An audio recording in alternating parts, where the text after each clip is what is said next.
Hello everybody, welcome back to Ghostly French Toast, and today we're talking about one of my favorite manga series. It's very different. I know we're not talking about Dark Souls from Software or whatever, but in this recent re-emergence of Ghostly French Toast, I just kind of want to talk about what I want to talk about.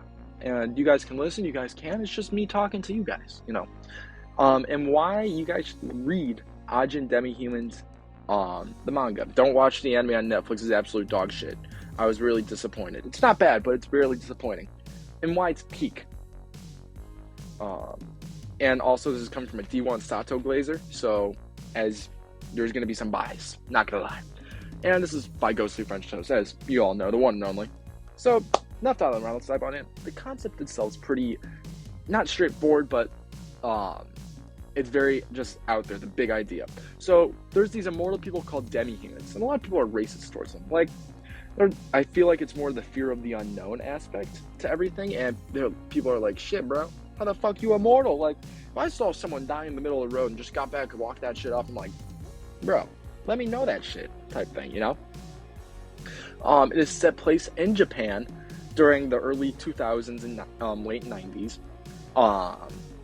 and it tells the story of a kid named Nagi going all across Japan and different regions to try to find this guy named Sato and kill this guy. Follows Nagi. Nagi's the main character right there, little dude. Tosaki, who's a researcher at the Ministry of Health and one of the leads at the Ministry of Health. And Nakano, who is also Nagi's friend. And they're all trying to kill the goat Sato, who's also a demi-human. And he kind of just does whatever he wants to do for no reason. We'll talk about Sato later. I love Sato. People don't know if they are a demi-human, so DH for preface. I don't like writing a lot, so DH means demi-human until they die. So if I'm just walking around and then I get hit on the street, it's like and I die and I get back up, I'm like, shit, I guess I'm a demi-human. It's like that concept where it's like, until I die, I'm immortal. That's how people, those people, those pretentious people that say that shit, like, bro, shut the fuck up. I don't care.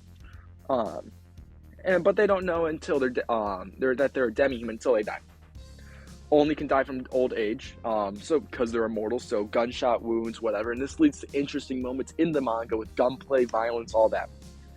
So, and they have spirit projection, which is kind of silly goofy if you ask me. So these little black doodads over here, they're basically the emotions and just like they're like a friend to like demi-humans. They're just chilling around there. It's a side effect of them being immortal and not really human, like the forced evolution of humanity kind of thing. Many people fear them because they don't really understand demi-humans as a whole. And also, these guys too, they fear them. Because they just don't understand that there's not many demi-humans in the world. There's only 7 in Japan in the story. As stated, not many demi-humans on the planet as a whole. Characters, besides the goat, I have a whole slideshow about the goat. Not a slideshow, but I have a slide just dedicated to the goat. So, we got Nagi. Nagi's this little dude in the back.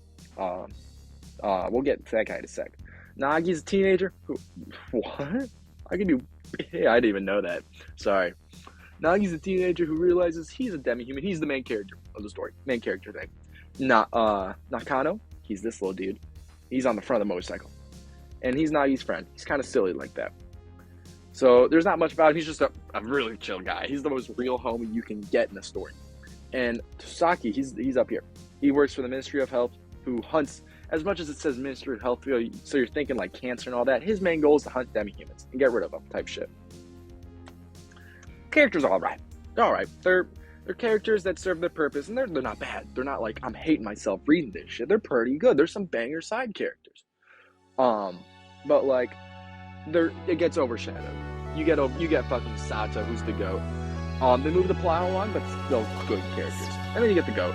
Fucking Sato. Oh my gosh, I love Sato. Aura had friends. Bro, look at this.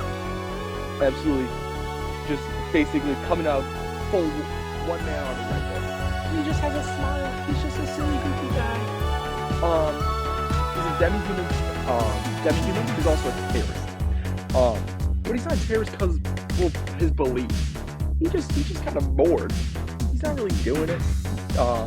No goals really. He's just doing it because why not? I'm immortal. Why not the fuck have fun? And if you look at this one, this is one of my favorite poets. one of the things where he's just talking about, he's like, I don't, after committing like mass terrorism, like, just to cut to the chase, I don't think Japan's leading the console war anymore. Like, shit, bro. Real. Excellent combatant. He was in, not to discuss any, like, big spoilers, but, he knows how to use a gun. He's really cool. He's just built different. Rooting for him every time he's on the page. You can't help it. Look at that smile, bro. He's just an old geezer. He's having a good time. He's just enjoying his life, and he's living like, not living like how everybody should be living, but he is living his life to his best, and that's good for him. To make a video game references, which is kind of, if you ever seen Castlevania, he's like that's Castlevania. This video does well. I made you like my little review on Castlevania, and I really enjoyed it. He's like Death in Castlevania. He talks in his face and like, nah, but Sato's cool. I like that too. Sato is the GOAT, not gonna lie. He's just so cute. You can't get Sato's the GOAT. Action. That's this. Alright. I'm just gonna make this one. No, pay attention to that. Action. Best gunplay I think in any series of manga I've ever read. Very good.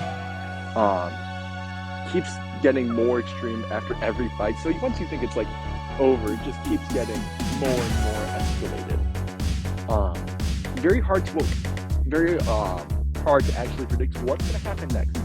So, and I feel like with many series, you can predict story beats where it's like kind of like a cycle. But like with this one, Sato just keeps up in the game. It's just kind of just like all the characters are playing catch up to Sato. Until that changes. So, not gonna say anymore, but Sato's kind of just a very smart guy, and he plays very well. He's one of the best fighters in the series. Clean and easy to follow fights. Because I feel like with some fights, as much as I like JJK does have the problem occasionally where they will have harder to fights to follow. This is very just clear. It's very clean art, and you just see what's happening. It's nice. I like it. Uses the immortality concept as well, which we're going to discuss on the next slide. Because immortality is like a common thing among many series. Like there's characters that are immortal, but this is just handled so well. It does it so great. It's awesome.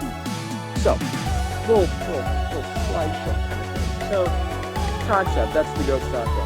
He's raiding a base camp. And the only way to take down a Demi-Human is tranquilizer darts. So, the agents that are trying to stop Sato start shooting with tranquilizer darts. And the GOAT's like, shit, I got shot with a tranquilizer dart. So you know what he does before the tranquilizer actually injects him? He cuts off his arm. And then Sato gets shot again. And the admin like, shit bro, what the fuck I'm gonna do? And then he game ends himself kind of thing right there. Which is kind of crazy, not gonna lie. It's very silly, goofy. Because he just has a spot, he gets back up there. He's been re-entered, as he says.